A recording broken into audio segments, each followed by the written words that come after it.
Hello guys, welcome to the Young Economist YouTube channel.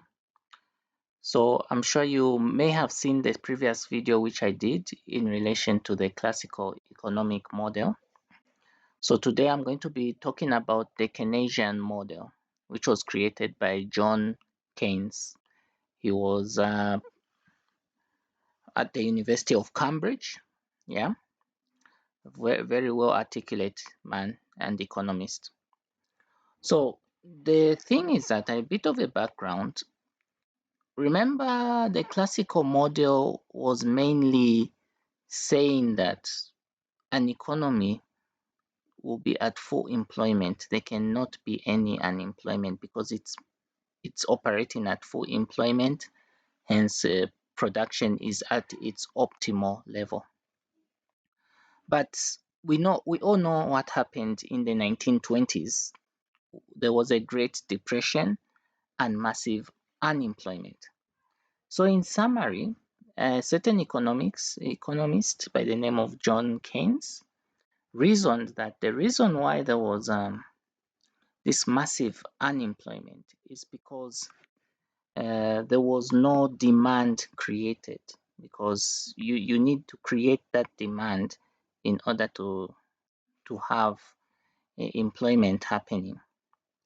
So basically, usually the Keynes model can be denoted in terms of this figure, which I'm drawing right now, where we have prices, okay, and then we have output there. So remember, in the classical model, the aggregate supply was vertical, all right? But in this case, the aggregate supply is horizontal, okay? It's horizontal. And then you have the aggregate demand. So sorry, I made this mistake even last time. Let me do this. Let me do it better. Okay. So the aggregate demand is of course downward sloping. So then you have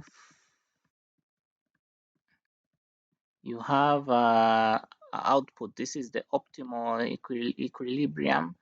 Then you've got the output there, which will denote as Y0, and prices as P0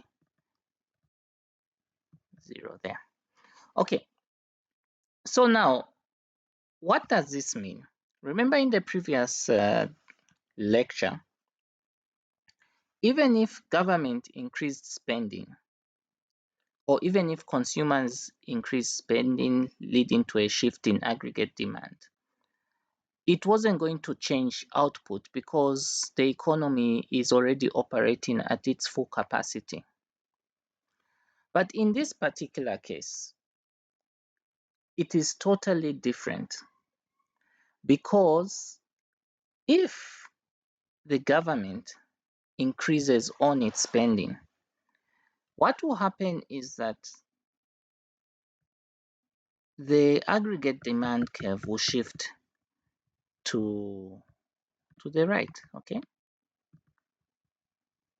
And then what you have here is you have a new output level, which is denoted perhaps by Y1, okay? And this goes the same with consumer spending. If consumers increase their spending, then we know what happens. The aggregate demand will increase, okay? I mean, the output will increase. So now, guys, it's evident that you can see that demand management policies actually have an impact under the Keynesian model, because if they decide to increase spending, then you're going to find a shift in the aggregate demand curve.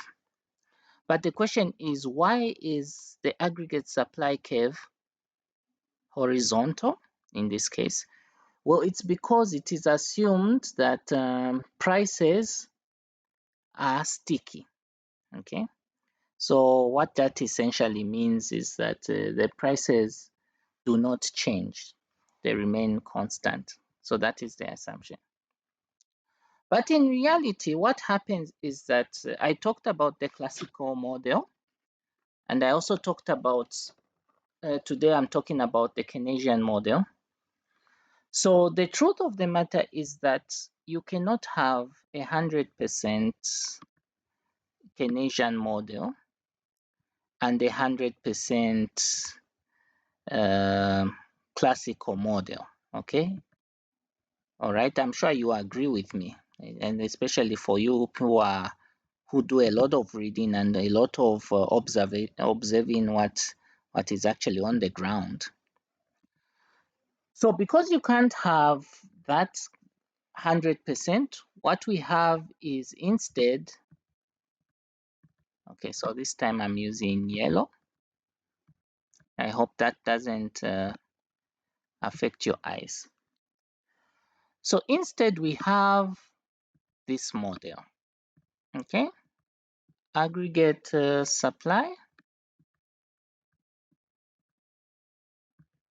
and aggregate demand. All right, then this of course is YO, and this is price. Basically what this means is that this is an equilibrium. I always find it difficult to pronounce that word sometimes. Okay, so this is what you have. So the supply curve, as you have noticed, it is different. So the reason why this is the case, let me explain. What you are seeing here is an intermediate macroeconomic model. So you don't have this aggregate supply curve vertical or horizontal, but you have it slanting like that. So the issue is that in reality, or otherwise we can actually say maybe let's not talk about reality right now, we'll get to that later. But under the new Keynesian macroeconomic model, in the short run, the aggregate supply curve will be horizontal. But in the long run, it's going to change, okay, as you can see here, such that these two curves will be shifting depending on, especially when we refer to this guy here, depending on government spending or the consumer spending. Okay, so I hope you enjoyed this lecture. Please subscribe to this channel if you haven't done so yet. See you later. All the best. I'm the Young Economist. Bye.